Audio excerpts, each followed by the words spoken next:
God, I had a cough. Oh, what a way to start.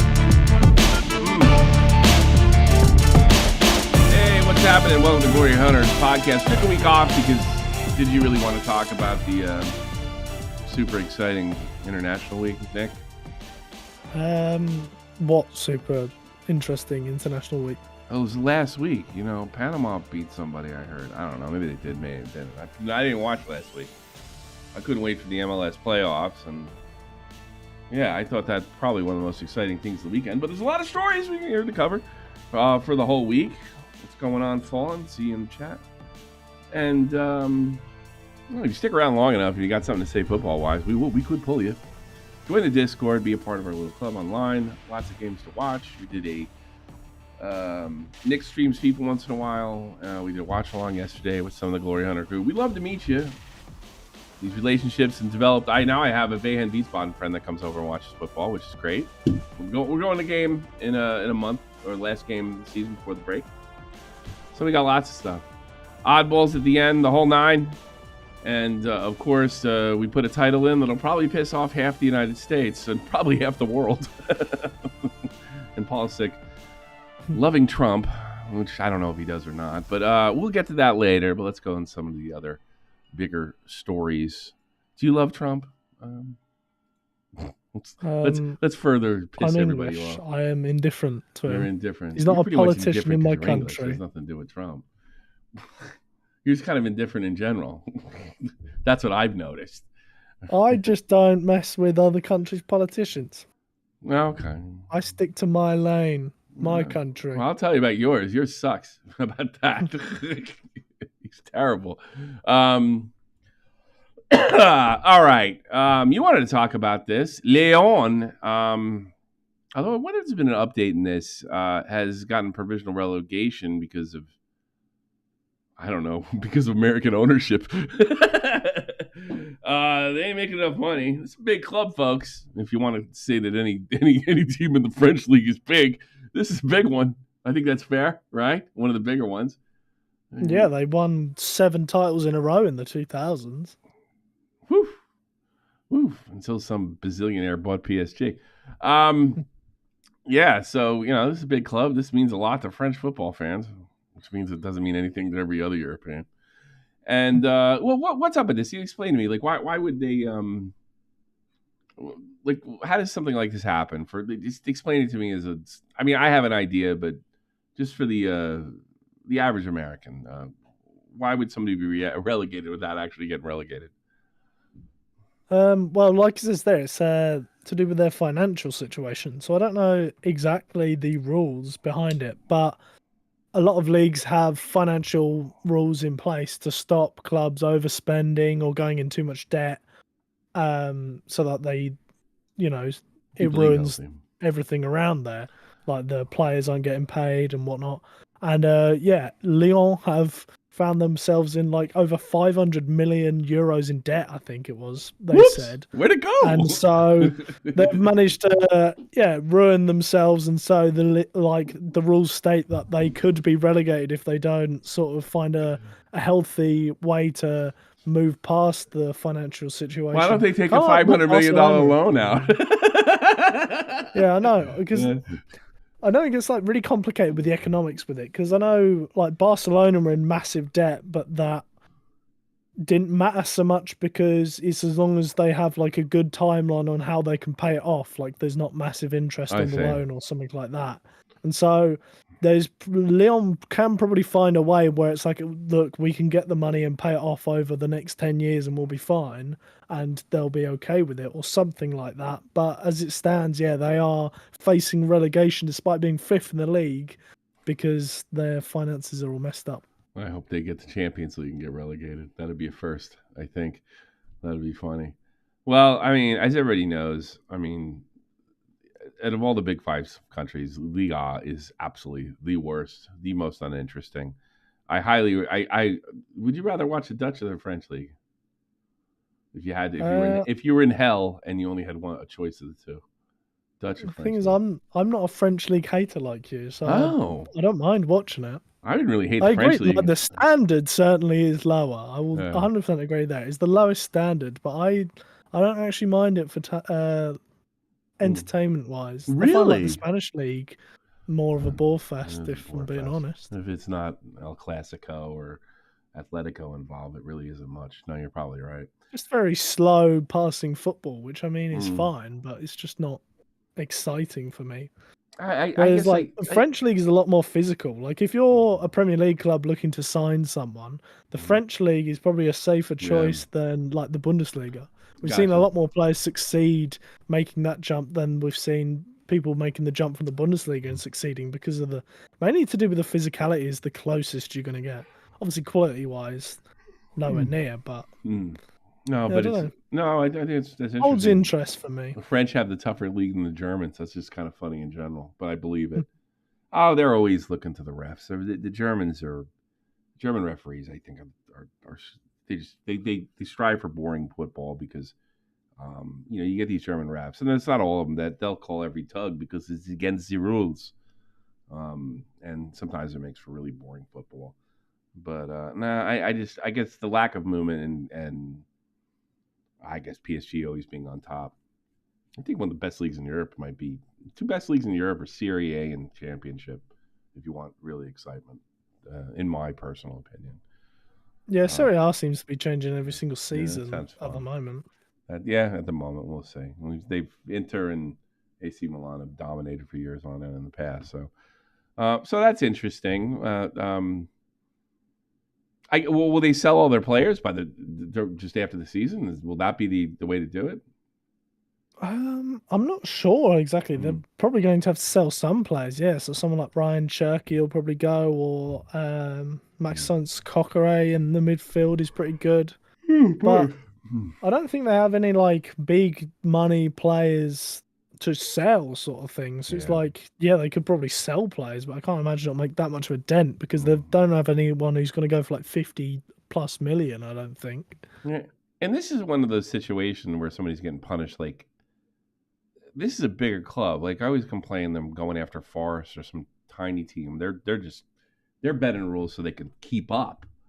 But sometimes these fair play rules just really support the big teams, and they're designed to keep the teams healthy and not put themselves in actual bankruptcy, which makes sense. But they only seem to punish the teams that are on the bottom, and Mm. it almost benefits the teams on the top. They can't really build a team. But this is the first time I've seen a bigger club actually take that hit. I don't want to go over the whole Bundesliga. Obviously, Dortmund got a win today, and Leverkusen was it 4-0 victory that they had. Um, Leipzig, relegation zone inside of Champions League. Um, they fell on their face. Uh, well, actually, who did they fall on their face? They lost to Hoffenheim, which is they're at the bottom of the barrel Bundesliga team. Is there any? There's some talented players in this team. I got to see them up close in the DFB Cup not 12 months ago. What the dealio when it comes to Leipzig? Are they just not that good, or I mean, this is a team that would vie for the title and give Bayern a little scare a couple of years ago. What do you think has happened over here? Um, it's a tough one because I agree. Yeah, they have some really talented players there. You got like Xavi Simmons I love is Javi like Simmons. one of the best young players in the world. You got Benjamin Šeško, one of the best young strikers in world Mm. football, upender, goal machine. You got some really talented players there. They got some good young defenders there, like Luke Bart, the French guy. But yeah, I don't know. It doesn't. They just seem to be really inconsistent with their results, Mm. and I don't really know why, to be quite honest, Mm. because I do really like their squad. They should be second in the Bundesliga, Yeah. if not for Leverkusen, who obviously dropped off themselves. But, Mm. if you were to pick second best team against Bayern based on the squads, I think Leipzig have the second best squad in the Bundesliga, and they certainly should be doing way better than they are in the Champions League. Uh, So, yeah, I'm not sure exactly what it is, but yeah, they definitely are underperforming based on the squad they have. Brazil, absolutely. Yeah, it's kind of unfortunate. Um, I imagine this is their kind of a marquee team for Red Bull. Do you think that Jurgen Klopp could have an impact on deals and what kind of what kind of manager is your club going to be? Are they going to spend money to do to get their get out of this, or are they going to do something with how they develop players, like their academy? Like how do you think Klopp will look at this? Or it's just too early to tell because we haven't seen Klopp in a role like this yet. I mean, Klopp's got a lot of teams to worry about, but I imagine this team would be a priority. Yeah, you'd imagine like all of the good players in the RB system get sent there. Like if they perform somewhere, so it is definitely the number one team for Red Bull. But yeah, I think you hit the nail on the head there. Like it's too early to tell because we don't know what Klopp's going to be No, like. We've no. only ever seen him as a coach, and also I'm not sure exactly like how much he is going to be doing anyway. Like I wonder if what is he just radical the approval changes can he guy? make? So you get your sort of general manager in there, and he wants to make a move. Is just Klopp just look at it? Is he there to say, "Yeah, yeah, no problem"? And then if he sees something, no, that's not happening. I mean, that's the feeling I get with John Klopp's. No, no, you're not doing that. Yeah, Whether it's in New York or whether it's in Austria, or it matter. That's the feeling. That's the role I'm feeling. But I don't really know what that role is. I don't know. I don't even know why everybody's so upset that he got the role. That's another story for another time. Um, that's a feeling I get. yeah, that's what I sort of perceive the role as because it wasn't like he's director of football for one of the clubs; it's for the Red Bull organization. So he's not obviously not going to be doing like individual transfers for every single club. No. So he's going to be the guy appointing people who are then going to be making all the little signings. Yeah, I see. So He's the overseer, the way I understand mm, it, of the guys who make the transfers, the guys that are on the ground. He's there. He has to seek. Like we got the deal done. Okay, send it to Jurgen, and he's gonna sign off on it. And he probably sign on most of them, I imagine, unless he sees something that's maybe he doesn't like something or he thinks it's a financially bad move. mm, That's a feeling I get. In 8 years, we never lived like this. What is wrong with Man City?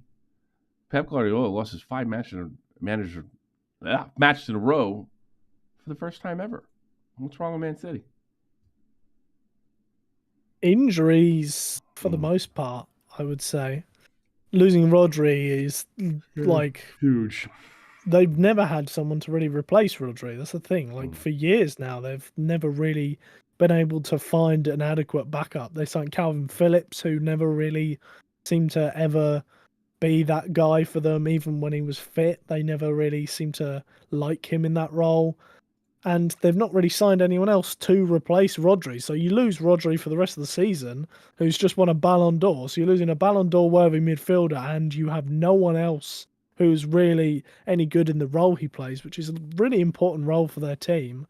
And I think that's sort of like the main reason we're seeing City really struggle now is it's such a vital role, that midfield pivot where Rodri plays, and they just don't have anyone good enough to replace that. And then obviously other players are injured and whatnot, but that is the big thing is Rodri's out. Rodgers. Looking here with all this collapse for Man City, they do find themselves 7 points out from Liverpool. Who's that best team in Europe right now? Liverpool, maybe best team, Maybe. best club in Europe. Yeah, maybe. I'm just throwing that Result out there. wise, yes. Yeah, okay.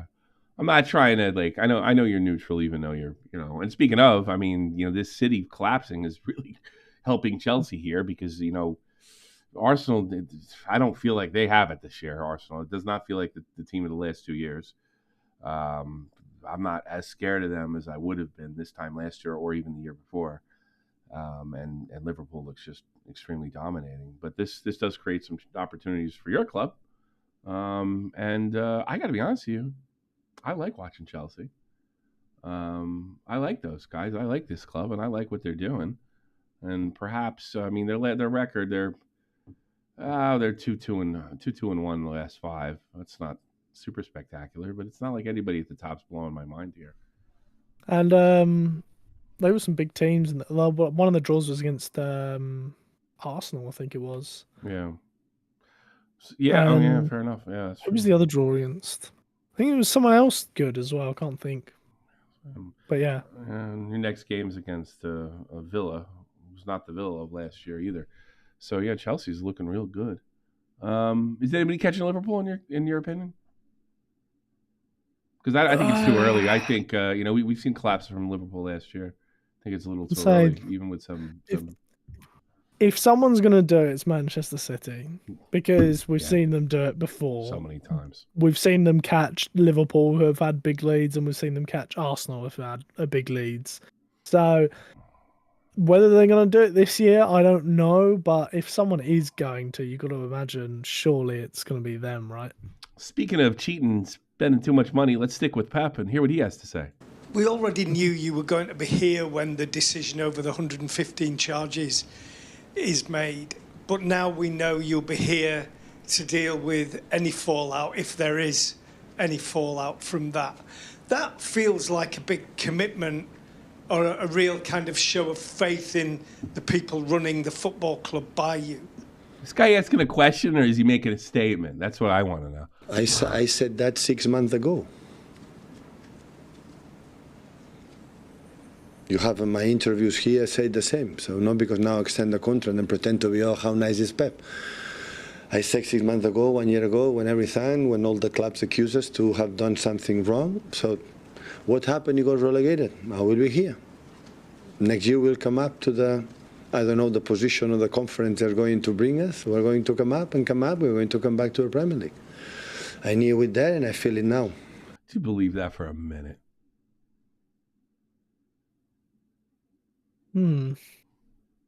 Maybe. Maybe purely because it could be like Juventus after the Calciopoli scandal, where they did go down to the second tier, but they kept a bunch of their players. They came straight back up and were back up fighting for the title again in a year. So maybe he's like, do you know what, fuck it, we're just going to win the championship. And because we've got billionaire nation owners, we could probably keep on most of the team anyway and then go and spend big money on players next year anyway. So we'll be back fighting for the title after year anyway. I think it would bring a lot of attention to the championship worldwide. I think a lot of people would be interested to see it. You got Manchester City in there. Yeah. Like you'll probably lose like Haaland or somewhat, or like De Bruyne, but a lot of those players will probably still be there. You think so? They like Pep that much? Same thing happened with Juventus, where they went down for a year, but they kept like Del Piero, Chiellini, Pavar Nedved, Buffon. They all stayed. And so it was like, it could be a similar thing where they sort of recognise, like, all right, it's a year in the championship, but then we're straight back up again and fighting for the Premier League title. Like, is it really worth me going to another team to try and scrap for a title next year when I could just stay here in my home, win the championship, and be back to normal in a year? That would be interesting. Also, it'd make a great story. A lot of cool stuff to cover. I mean, we don't know. Do you care about the Saudi League until we'll actually touch on something Ronaldo does because in the Saudi League because Ronaldo's there. So it would be kind of interesting. I really wonder. Guys like him and Klopp and Arteta, they like their spot at the number one spot. I think they're very hyper competitive. If Pep stayed there, I would be absolutely wrong about this guy and his ego, like 100%. I don't think it would mean he doesn't have that much of an ego. But I can't see him doing it. By the way, we're kind of skipping over the fact what they're asking him is he just gave him another year for City, and I guess I worry that he's blowing smoke up everybody's ass because he just signed, and nobody's better than blowing smoke and being sarcastic than Pep Guardiola. I think he has an absolute disdain for the media like me and speaks to them accordingly with a smile and hates them with that smile. That's my opinion on Pep. I really love Pep, to be honest with you. Oh, boy. Pep Guardiola, 2.35 points per game. Alex Ferguson, 2.16. You know, when we first started this and I first started talking to you, better than Alex Ferguson? And you're like, absolutely 100%. It's getting harder to argue with you every year that Pep's not better. And he's done it in multiple leagues. And he's still reasonably young for a coach. It is. Is he even? No, he's not 60s. He's mid to late 50s, right? Because I remember Pep playing. I believe so. He's only a few years older than me. And I think I'm gonna concede. I think Pep's the greatest coach of all time. No more arguments. He is 53 years of age. 53. He's 40, so he would have been a senior when I was a freshman. Yeah, or just maybe when I was a freshman, he's a year. Yeah, so that's the way I see So it. he could still manage for like another 15 years. Oh God, yeah, 20, 25. Yeah. I don't know at the top level, but yeah, 20, 25. We've seen 60-year-old managers before. We've seen guys pushing 70 and be. I mean, Alex Ferguson was pretty effective right to the end. Yeah. He's still top. He might have been the best manager in football when he retired. I mean, I could see Pep doing that as well. But hats off, and I like Pep. Not because he goes to teams where he's guaranteed to win, but I like Pep because he hates the media, and that's where I'll leave it. Breaking: Real Madrid have informed Santiago Solari. Am I saying that right? That he will be the team's coach if Carlo Ancelotti is sacked. First thing I want to ask before I ask you about this: how does this stuff get out, or is it even true, or is this just rumors on Twitter? Because you wouldn't want Ancelotti finding out about that, would you? That's not good morale. It's not going to help the team, would it? Probably not. No, but it's probably, if it is real, there's obviously like a leaker or someone inside the club who's overheard rumors or something of that happening and has leaked it. Because it wouldn't make sense for Real Madrid to leak this. No. Unless they're trying to put a fire under Ancelotti. Yeah, I just wondered about that. You're in trouble, so sort it out. I understand Barcelona's doing really well, and they probably, obviously, as things stand, they probably should win the league. Let's actually take a look at, but I don't think they're so far out of it. I mean, they're definitely comfortable. Let's look at La Liga here. Table, Real Madrid, they are really 4 points ahead. This is anybody's. I'm sorry, this is anybody. I mean, and Real Madrid have a game to play there as well, so it could be only 1 point. It's really 1 point. And Atletico, I wouldn't even put Atletico out of it at this point. Although I really doubt it. Talk about second place for life. Jesus. So I don't think that's, I don't think they're they're playing Las Palmas. I don't think I don't think this fight's over by a long shot in La Liga. I think that anything could happen at all. So happy 52nd birthday. Halan's dad. All right, so he's 4 years older than me. Oh, man. Not a good-looking man. He looks like he's kicked me. Get out of my bar. That's what it looks like to me. Get out of my bar. You don't belong here. Stop falling asleep on the couch. City legend, Alfie Halan. And forever rival with Roy Keane. Do you think Roy Keane's being a little ridiculous being this pissed off? I mean, I know he kind of made up the fact Alfie's on record as saying that Roy Keane ended his career, and that's simply not true. But you think it's bizarre that this, 20, pushing 30 years after this particular incident happened, it's just people still talk about it. And then Roy Keane hasn't really let it go either, because it seems like if he can sneak in a backhanded comment about Erling Haaland, he does it. What do you think about the whole controversy at this point in time?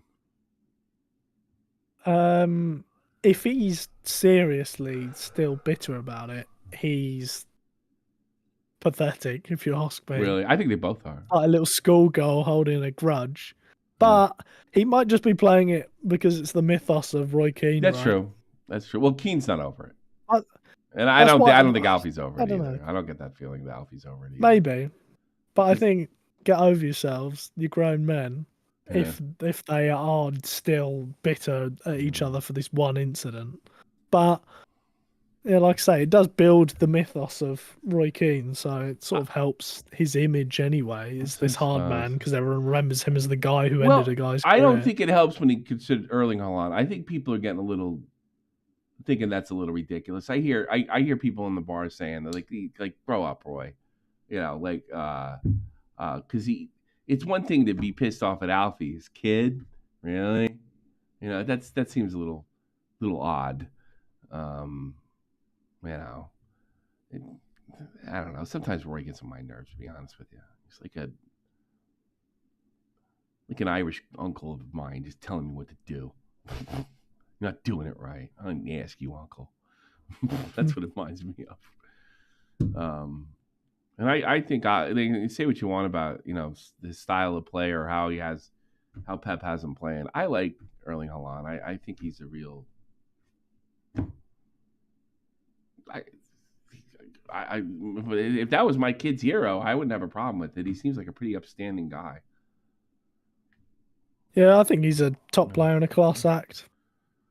You know what? Like when we spoke about the Ballon d'Or with like Vinicius not showing up, whereas Haaland lost to Messi, but he still showed up, like congratulated him and did everything right. You know, a true professional. So yeah, I think he's never really in any controversies either off the pitch. I don't see him standing over a hurt player accusing him of fucking taking a dive either. I don't see him doing that. His old man did.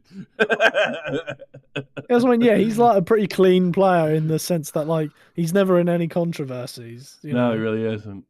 There's this film of him walking down the streets of Manchester, but because you can't miss him, you know, he's this giant Viking walking through England. You know, last time that happened, like people had to run. Yeah, you know, they probably do now. yeah, but I mean, he seems like super friendly and easygoing. I saw this famous video of some United fans busting his nuts, and he's just going along with it, just handling it perfectly. I like Haaland, and I think he takes more crap than he deserves. Man City has received a positive response from Erling Haaland's family regarding extension. Will he be relegated? A future pay raise in an additional 2 years, keeping him until 2029. It's nice if they can do it. Can they do it, you think? God, I mean, I think that's a great move. This guy, I don't think this guy can hurt you. I would 100% be behind it if I was anyone at City. He is. If there's anyone I'd be confident in backing, it's him. Yeah, he's a phenom. He's a good guy, just like we said. That's a tiny story. Saudi national football team will participate in the CONCACAF Gold Cup, scheduled to be held in the USA from June 14th to July 6th. Sounds great. Sounds fun. It don't mean shit. The United States usually sends their B team, mostly the MLS US guys. The Gold Cup used to mean something. I think if you won it, I think if you won the Gold Cup back in the old days, you went to the World Cup. If I'm not mistaken, but now it's more of a secondary B team type of situation. But I think that would be neat. Sure. Super. Probably not. I mean, the Saudi team isn't a high level team anyway, so I think it's better that like teams like the US don't send their full team anyway, because it means Saudi Arabia could be more competitive in the tournament and sort of make it more interesting. Sure. Well, welcome Saudi Arabia to the Gold Cup. I'll be checking it out next summer. Do it. Neymar responds to Rodri's comment of Vinicius Jr. I guess his comment was this: I think he's a smart guy, and in time you'll realize that the more you pay attention on the field, the better you will be. Athletes are not what you represent on the field, but also off of it. Rodri Hernandez about Vinny's attitude less. And then Neymar writes, and maybe I put this in because I want you to shed some light on it. He puts, he became a talker now. Facepalm. And what is that? Is that the female sign or the male? I don't know the which. That's the female's the plus. And then two laughing signs. I don't get it. Like that's why you know what they're talking about. I know what Rodri's talking about. I don't know what Neymar's talking about. Is he drunk? I think he's just being like, he's chatting now. Sort of thing, like backing Vinicius, basically like saying, oh yeah, now he's piping up, like shut up, sort of thing. Yeah. Which I mean, naturally, Neymar's going to back his fellow countryman, right? Yeah, fair enough. So you think it's just more friendly banter? I No, wouldn't say it's friendly banter. I think it's more just Neymar basically being like, back at his "Oh, point. shut up." Yeah. Yeah, shut up. Like back in Vinicius, because that like Rodri's throwing shade there by basically saying, I don't think that's shade. I think that's an oh, honest. Vinicius is a smart guy. He knows that. See, I don't if see. he I think stops it's an honest criticism. complaining. I think every. You see, I think that's the problem, and I think it's probably the problem with the whole Neymar's whole entire career. By the way, be always being second fucking banana. I think there's a difference between shade and honest criticism, and we've talked about it on the show before. Vinicius has his head in his ass. Sometimes he's more worried about what's going on in the goddamn stands, than he is what's on the field. And there's, his talent ceiling is limitless, if there is a ceiling at all. I think that's a veteran. I take it back if he's really thrown. I think that's a veteran seeing the potential in a great player, a great Ballon d'Or winner, saying, just keep your head on what's going on in the field. Don't push the other stuff aside. I don't know. I could be wrong. You could be right.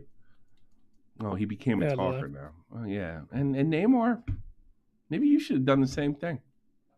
Second banana. Manchester City are prepared to spend 120 million on Florian Wirtz to beat Real Madrid, Liverpool, and Bayern Munich. Love to have him on Liverpool. That'd be nice. To his signature. I'm not surprised that he's in this position. I don't think you are either, right? That he's going to go to these mega clubs now. Of course not. He's a phenomenal player. He's just phenomenal. If I was German, I'd probably want him to go to Bayern just because he can be around Musiala, who is just developing into the player everybody said he was going to be, and they seem to have a chemistry between them as well. To take that from Bayern every week to walk on the field for the national team, that seems decent. But I get the feeling that Ritz is not a Bayern fan. He's either heard something or it's just a kid thing. I can't bring myself to root for Bayern, that type of thing. So I'm pretty sure he'll. I get the feeling with him because he didn't make much noise about trying to get out of there last year either. After he didn't make much noise at all. I think if Bayern had the bigger number, I think he'd turn it down. So I think any of these other teams, City, yeah, I guess that's good. Might get to play with what's his name one day, the Sullivan brother, whatever his name is from the States. Maybe. Evan Sullivan. Yeah, maybe you can play with him. That's the plan to get him. But yeah, I don't know. I like wherever he goes, it's fine with me. I'm glad he stayed. I'm glad his coach stayed. But no. Yeah, I guess the sky's the limit. Somebody's got to replace Tony Cruz with being in a super club, right? Might as well be him. If I was him, yeah, I would go to Manchester City. Why is that? I wouldn't go to Bayern. You get to work for Pep. That's another for starters, who obviously does a lot for your career. But also, I think it's like the perfect time to be joining City because Kevin De Bruyne is injured a lot. It's looking like he's going to leave at the end of his contract. Mm-hmm. Who better to replace Kevin De Bruyne than Florian Wirtz, right? Yeah, I would agree. I like Florian Wirtz. He seems like a good guy. Well, let's get to the heart of the thing. You've seen articles like this. Christian Pulisic, the Donald Trump desk, and why true leaders consider the impact of their action. If you didn't know, Pulisic did the Trump dance along with a lot of other athletes over the weekend from the NFL. And it's caused a fuss.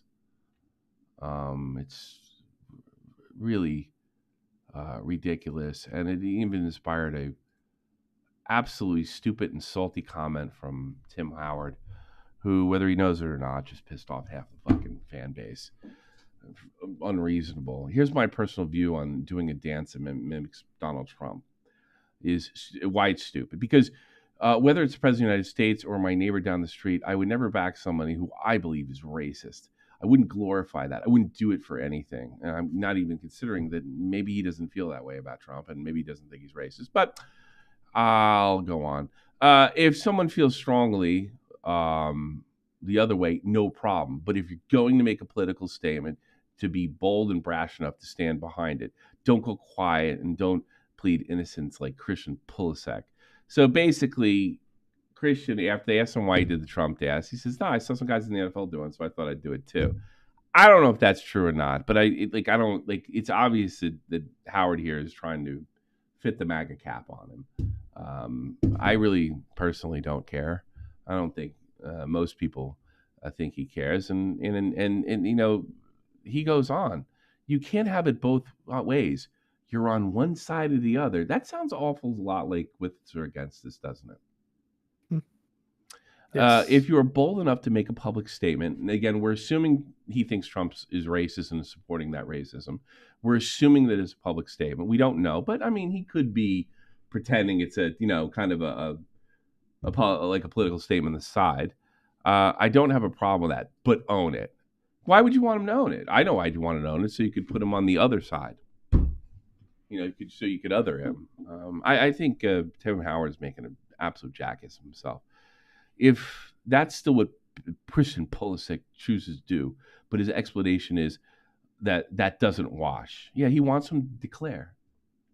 Isn't that bizarre thing to do? You think somebody's as fascist and racist, but you're demanding this guy declares, so to speak? That seems a bit odd. The Athletic goes on.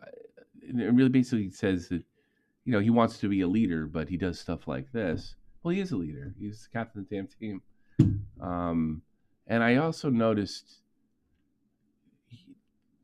Howard got. I couldn't find. I figured there'd be some support. Howard got absolutely rinsed, both on his own post because he posted on his online, and this. Pulisic, Nick Bosa, Brock Bowers are all showing real cowardice this year. When Kaepernick took a knee and was asked why, he explained in great detail that political stance led him to action. When asked why they're supportive of Trump, they can't or won't explain why. All right, I think that's probably the most supportive one here. You just lost all my respect, Tim Howard. He's the one politicizing the dance. I think that's fair. Howard can't name one thing that fuel. I don't care about that. That's overly political. Kudos to Tim Howard for representing his TDS affected. Good. I'll never have to listen to Timmy again. I really didn't listen to begin. And there's other people calling him a retard and stuff like that. But I don't know. Like, without getting too much in the political weeds, is this really necessary? Isn't the country divided enough? I know you're an outsider in this. I do think it's an overreaction because, for starters, they're like, oh, question him as a leader. He's the captain of the USA doing a dance for the president of the USA, right? If you look at it as that, he's doing a dance for the president. What's wrong with that, right? Yeah, I suppose. How's that not being a leader? It's just your president, right? Yeah, whether you like him or not. Plus, secondly, I believe that Pulisic wasn't doing it for a political reason anyway, because it's perfectly fine to think, oh yeah, it's a fun dance.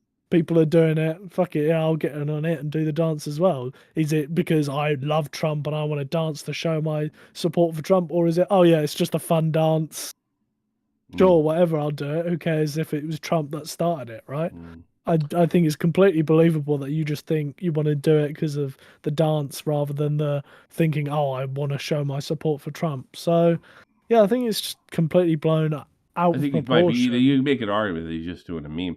Absolutely. Yeah, that's what I mean. Like, it's like to put it go so political on it when it at the end of the day it's just a dance, right? It's not him wearing a MAGA hat saying he loves Trump or something like that. It's a dance, right? It's completely reasonable that he's not thinking of, oh, I want to make a political statement here. I just want to do a dance like the other guys are doing because the NFL guys are doing it as well. The UFC guys are doing it. Well, it even gets better than this. And, if I wonder if I could suggest that Tim Howard's being racist. This guy writes, Drew Kerr 17 is absolutely ridiculous. It's not even a story. No mention of Musa and McKenny and Pepe joining in. All players of color, by the way. No mention of Richards coming out and defending him on social media. This is a complete joke. So you see the other guys joining in on the Trump dance. They're all of color, but you pick the white guy to kind of say, hey, tell us you're a racist or not. I don't get it. And by the way, like this one comment, this guy, Pulisic, Nick Bosa, and Buckout, they're all the cowards because they can't explain why. Sounds like you got TDS, but I mean, these other ones are just maligning him. It just doesn't. I mean, I don't think you should keep your mouth shut just because you piss a bunch of people off. But it's certainly like I think there's more support behind Pulisic than there is about questioning his leadership. It's utterly ridiculous, and it does sound like he has a bit of TDS, and not everybody feels the way you are. I mean, it sounds like the only reason. Let's say he is a Trump supporter. It's like, well, if he's a Trump supporter, I guess do you get to other him? Is that what you want to be? You want to know who you could other, and you can't. And the fact that he says he thought it was fun, that's just dancing around a deeper political statement by going like this. I mean, it's ridiculous. I'm sorry, Tim, you're a dumb jock. Shut up. Tata Martino leaves Inter Miami. He said he won't be the head coach next season. Decision made by the Argentinian coach. Do you believe that? It may have been a decision made by the Argentinian coach, pressured by the ownership of Miami. Is this a bigger overreaction? We mentioned this before. The team, there was some people bitching about the MLS. Remember, they got clicked in the first round. It's best out of 3 in the first round for the MLS, so they can extend the playoffs, really. It's really an entry. Basically, the first 3-game series is an entry into the tournament. That's really how the system works. I don't know if it's the best system either. I'm not going to argue with anybody, but it was pretty clear that they're slow in the midfield, and Atlanta was able to take advantage of that. They're a much younger team, as good as they are. If they don't have the ball, they're in big trouble. That's the Miami's problem. As good as they were, they don't have the ball, they're in big trouble. And I still think this is an overreaction because I don't think anything Tata Martino could have done that can change biology. It's like I don't know how to. I don't put it. And Tata, he's got what, 2 championships in 4 years? Like, how do you get rid of this guy? And I think he may make you pay. He may go to another team and make you pay. I think he's been a fantastic coach in MLS, and he probably can go pretty much anywhere he wants and CONMEBOL or CONCACAF, make a lot of money too. I think he'd go to Mexico. He'd go to a big club in Argentina or Brazil for sure, for shizzle. So I don't know. What do you think about him leaving? And if he was pressured, was it the right thing to do? Yeah, like watching those games that Miami lost, I don't think it was like a huge tactical blunder which lost them the game to like justify getting rid of the coach, especially when he's coached them to #1 in the league and won the Shield, broke the point record, right? He's got 2 so he won titles. The league and the point record. He got 2 titles in 12 months. Yeah, that's amazing. To sack him supposedly because he went out in the first round when it wasn't really a tactical blunder that lost them the game, it is questionable. The fact that they've hired Javier Mascherano, another ex-Barca guy who's good friends with Messi, to replace him for like his first senior job makes me question if, I don't know, maybe Messi was part of this. If it's true, and I tell you something. Straight away. If you want to go back to the New York Cosmos history, I don't know if you ever watched that. Canalia got his guy in there, and they started the ship started sinking. And what happened is the players started taking over because the Beckenbauers, the Pelés, the Canalias, they were the guys. That's not good if the players are running the coaches. And from what I remember, Tata was requested by Messi. And they're gonna shit can him for this. So look, I understand Messi's gonna have more power than the average player, and it may be even reasonable, but not to this point. And now we're getting an experienced coach in MLS that has won titles big titles, became the MLS record, and we're going to shit can him because of this. Or maybe he did get out of there. There's too many egos in that locker room. I don't know. That's not impossible either. Maybe, but yeah, I do agree. I don't know too much about the new Cosmos, but I've seen it in the NBA recently with the Brooklyn Nets had a similar thing where they got Kevin Durant and Kyrie Irving in because Durant was the best free agent on the market, and he said, "Look, I'll join if you bring Kyrie with me." And then they had like DeAndre Jordan playing center, despite the fact they had a young guy who was way better than DeAndre Jordan at the time, but DeAndre Jordan was Kevin Durant and Kyrie's boy, so they were basically saying that the coach has to play him to keep him happy, and they ended up trading the young guy who's now one of the best players on the Cavs, and DeAndre Jordan sucked. They got the coach sacked, even though he'd been at the Nets for years and had been successful. They got rid of him because they didn't like him, got in Steve Nash, I think it was, who ended up being a failure. So I saw a similar thing with the Nets in basketball where it was they gave all this power to Durant because he was like one of the best players in the world, and it all sort of crumbled around him because he was getting his mates in, and it didn't work out. And it does really give me that vibe. As soon as I saw Mascherano getting hired as the coach straight after Martino left, it did feel a lot like this feels like Messi's running it more, like he's getting his mates in. Like Mascherano, he's only been the Argentina under-23s coach so far in his career, so this is his first senior job. He might be really good, who knows? But I'm sure he only got that job because he's Messi's mate and not because the Inter Miami scouts were watching Argentina's youth team and thinking, yeah, this is the guy to win us the MLS instead of Martino, this proven winner who we've got now. Yeah, I think it could be disastrous. There's also rumors on the Messi front that Inter Miami is looking to sign him for 2026. I don't see that happening.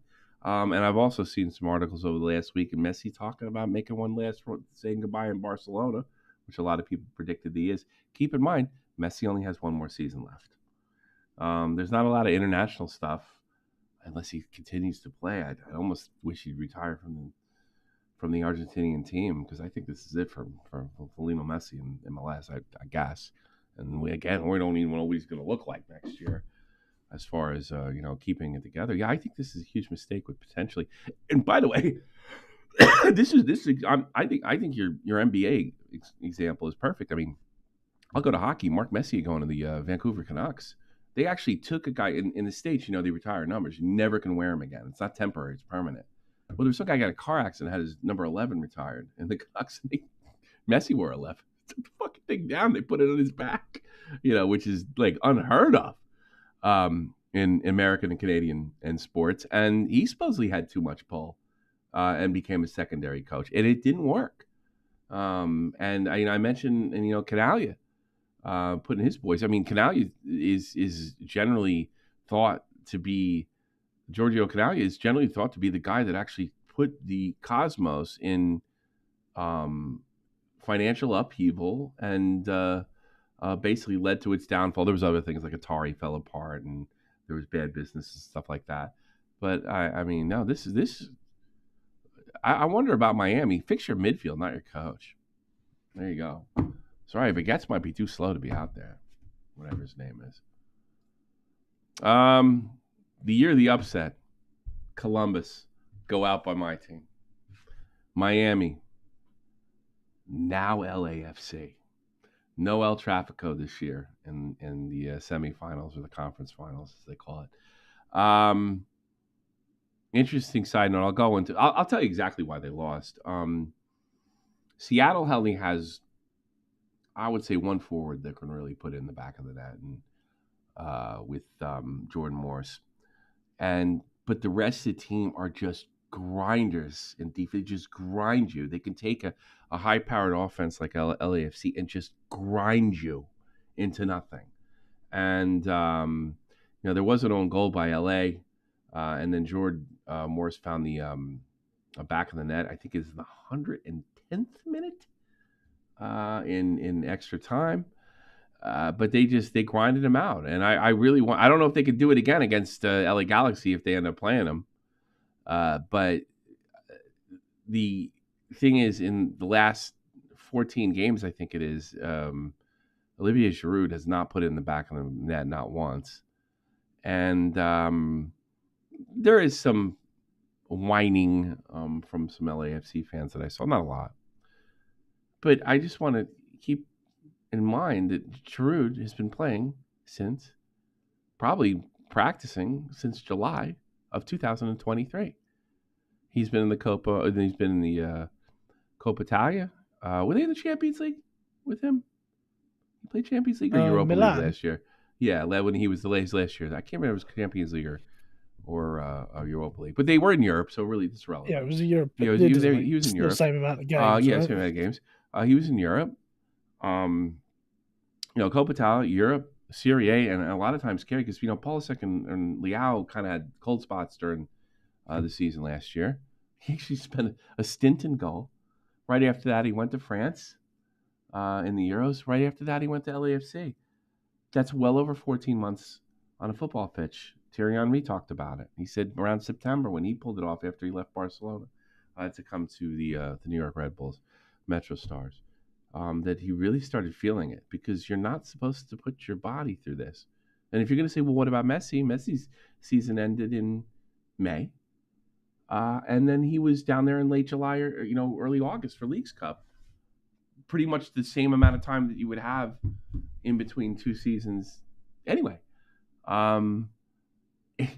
Does this play into Rodri's argument a bit? That it's just too many goddamn games, and apparently 38-year-old Giroud thinks he can beat Father Time? I don't know, because I don't think he's done. He showed no signs in Serie A that he was finished last year. None. He still was a top player in the league, if not all of Europe. I think it's just too many goddamn games and playing too long without a break. But your opinion? I don't think that would go into the Rodri argument purely because you said it yourself. He's continuously played without a break. That's not normal for footballers. That's him switching from one league that plays at fair one enough. time All right, to another. I'll concede on that. But in principle, I suppose, Rod, there's too many games. And yes, this is even more than too many games. You're right. So in that case, yes, I concede. But I think are MLS teams going to pick up? Is anybody like there? You can't play every week for a year and more. I mean, are people going to pick up that total rest for a month, 2 months is probably absolutely necessary? I think it's absolutely possible for MLS teams to sign someone of them still do that. Yeah, because LAFC were making playoffs without Giroud there, so why not, when you sign him, say, look, you're not going to play for 2 months, we'll give you a rest. That is the come solution. In for the playoffs. No, that's what I was going to propose. Yeah, we'll see in September. Yeah, obviously you want this guy that you're paying for to be playing from day one, but if this is the outcome of what it is, surely it is better to just be like, look, we'd rather you just chill for a month or two before we bring you into the team. We're doing fine without you. It's only if you're in a situation where you're not making the playoffs and you really need that player's impact, then maybe you put them straight in. But LAFC could have afforded to let Giroud rest a bit. They won I think did they end up winning the West? I'm pretty sure they did. Yeah, I think so. Yeah, I think they got they pulled ahead of Galaxy in the end, I think. I think you're right. So, that's something to keep in mind when you sign these guys. You're going to have to give them time off, and you don't even have to give them that much time off because the way the season runs, you can have them by September for a deep playoff run, and maybe you can do it based on your playoff situation. So yeah, keep it in mind. Thierry Henry said it was the biggest mistake that he made. But moving on, MLS. Oh, I want to play this. You know who that is, right? You know who that is? Forsberg.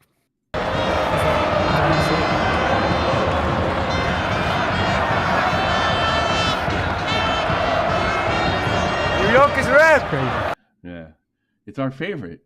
It's Dante Vanzeir. Of course, the New York. I thought about getting a Red Bulls shirt with Vanzeir. But here's the thing. He had a big good start at the beginning of the season, the 4-assist game against Miami. And then admittedly, but he started playing like last year, Vanzeir. I did a whole bit on it, a few videos that I made on the channel. When he's on, they're unstoppable. And like he's getting an assist or put in the back of the net every game. He's making plays. It is frightening to see Morgan Vencier when he's on. I don't think most people are afraid of him most weeks. And who Morgan who obviously can light it up. And I got to be honest, this is the team I think we match up against Portland Seattle really well, just for that reason. I think we do. I don't think they're going to be able to, because our defense is only a shade less than there are. We got a good defense and a great offense, and everybody's healthy. And Forsberg was hurt right around the time of the Euros. I think he got hurt in Sweden. We really didn't have him until a couple weeks ago. Now everything's in place. They haven't made one single change to the lineup, and lo and behold, we're going to semifinals, conference finals, baby. And beating our Hudson River Derby, it might have been the most important game in Red Bull's history. So, you have Thierry Henry coming on, and instead of losing in the final, we actually, beat the It was a good crowd at Citi Field, which is what I'd call Shea Stadium. That's where the Mets play. So it was a better pitch to play on. So the Yankee Stadium, real small pitch. They actually, you got the baseball diamond still in there a little bit, but it's like a normal sized pitch. It looks like a big league, a big league field. And I couldn't be happier with these guys. And I think, I don't know how they could handle in LA, but if LA could sneak by, if LA gets clipped by Seattle, I like our chances against Seattle. I think we match up really well against them.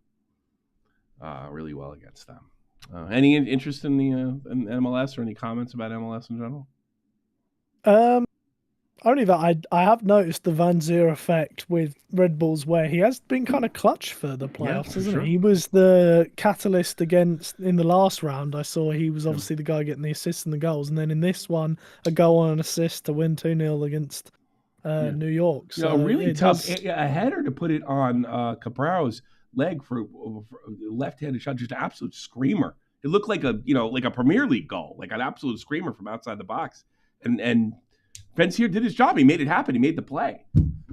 So I've never felt better about this team ever, my entire life. And it's just like, I also think they got the advantage of everybody's looking at where they are on the table and not considering where Morgan would fly all the way to Scotland just to sit in his ass, and when this team's healthy, and the fact that last year's team, as bad as they were, did manage to pull out the playoffs and had one of the best defenses in the entire league. So you still have the structure of that defense, plus throw in, I don't know, one of the better Bundesliga players in the last 10 years with Forsberg. Morgan was a gift from the heavens. Who knew he was going to be able to play? I mean, I've heard Scottish fans telling me they probably should have played him a little more after it looked like after they took their beating from Germany. And I think that was completely reasonable. The guy was competing with Messi, in the same league for a stretch. So I feel really good. I'm a little nervous about Atlanta, because Atlanta shouldn't be here because they're a wild card team. They should have got wiped. So they're freaking me out. Orlando should have been there because they had to fight their way to get back in the playoffs when they were considered a dark horse contender for this tournament. So that scares me a little bit. But I mean, I'm sure we're going to go. I think we're going to go in favor for either of those teams. So there you go. That's it is weird about old Dante Vencier. Quick reports: Bayern Leverkusen's Victor Boniface to miss the rest of the season. That's really unfortunate and a huge loss for Bayern Leverkusen. A team they're really the most fun team in the world last year. I think. You agree? Yeah, certainly up there. They were super fun, scoring last minute every single game. Racing Club. Oh, there is a clip. The Copa Sudamerica, which is essentially, like the Europa. It's like the second tier South American trophy. Be like Europa League. I saw a clip. I can see if I can find it here on Twitter. Of this stadium, they're just going wild over there. I don't know much about that, but congratulations to Racing Club for Shizzle. Let's take a look at some of these. Maybe I can't find it, but it looked like the whole deck was going to fall apart. I guess There it is. Look at that. Look at that. Oh, that's scary, man. Stadium is literally rocking. If I saw that, I'd leave. You know that? Yeah, I I'm in would South not feel very America. safe. I'm in South America. Yeah, it is rocking. Yeah. I like when it's like that's hyperbole and not literally true. I'll stick to that. Congratulations to Racing Club, and I think their Champions League equivalent happens next week. Might be interesting to catch up. And we thought this was funny. I guess we'll put this on Oddballs. In the middle of the game against United, and Ipswich announced breaking. There will be no VAR in the Manchester United Ipswich Town game until further notice due to a fire alarm in the VAR room. I was praying Ipswich would score an uncontroversial goal that couldn't be reviewed for VAR. I thought that would be terribly funny, but Ipswich gets the draw. And who's the new coach for United? I guess I don't know too much about him. Yeah, I don't know much about him. Like, Ruben Amorim. Yeah, what should I know about him? He's been very successful with Sporting CP in Portugal. Oh, we can say before this, he was on a 10-game win streak with Sporting CP, and the game that ended his 10-game winning streak was his first game for Manchester United. Oh, Jesus Christ!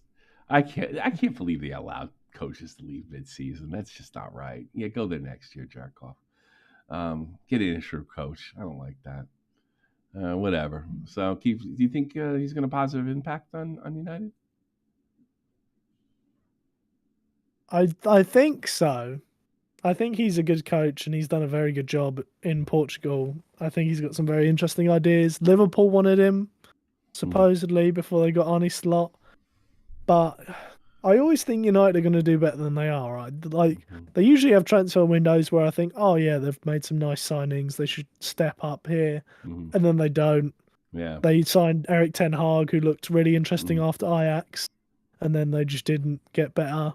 Although he did win trophies. Everybody forgets. Yeah, he did, technically. Yeah. So that's the thing. Is like, yeah, Amorim looks like a very good coach and should be a step in the right direction for United. But every time I think that, it never is. So who is this guy from your club? Your big Enzo Fernandez. Yeah. Well, what's up with him? He's doing well. 6 goals, 6 assists, 1 goal. That's a real impact.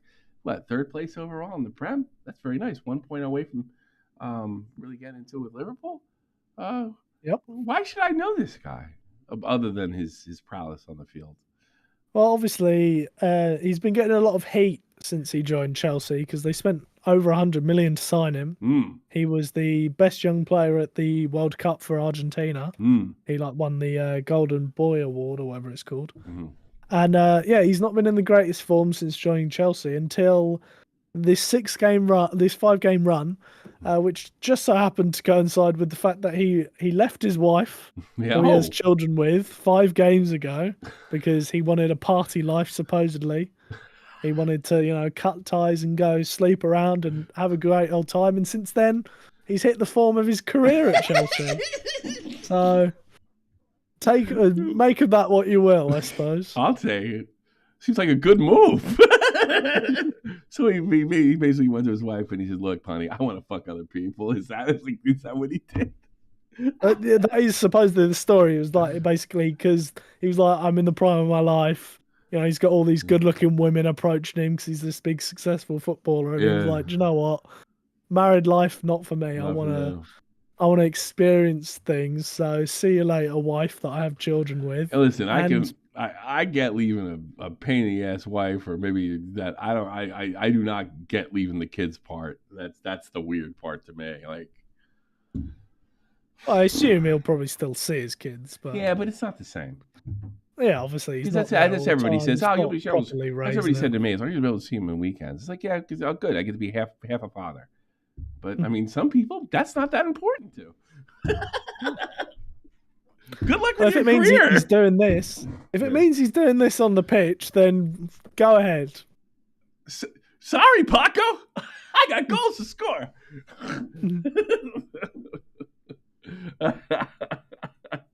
That's all we got on this week's Glory Hunters. I hope you enjoyed our broadcast. Anything else you want to close with? Anything interesting? Not really. No. Braintree Town had an absolute miserable game, and I hope the goalkeeper Lucas Coverland gets terminated. Ooh! For the absolute embarrassment. Ooh! Embarrassment. You thank me for buying you that game? Yeah, it was a privilege to be able to watch that. Thank you. You're welcome. I was very happy come the end of it. Join the club. Join the Discord. Even if you're new to football, we're not gatekeepers. We welcome anybody, and we'll teach you how to get on with it. It's kind of cool. Get into a multi-league sport. Something really cool, really different about that. Especially you Americans. I could help you along with that. Thanks so much. Thanks for watching Glory Hunters. We'll see you around. Bye-bye.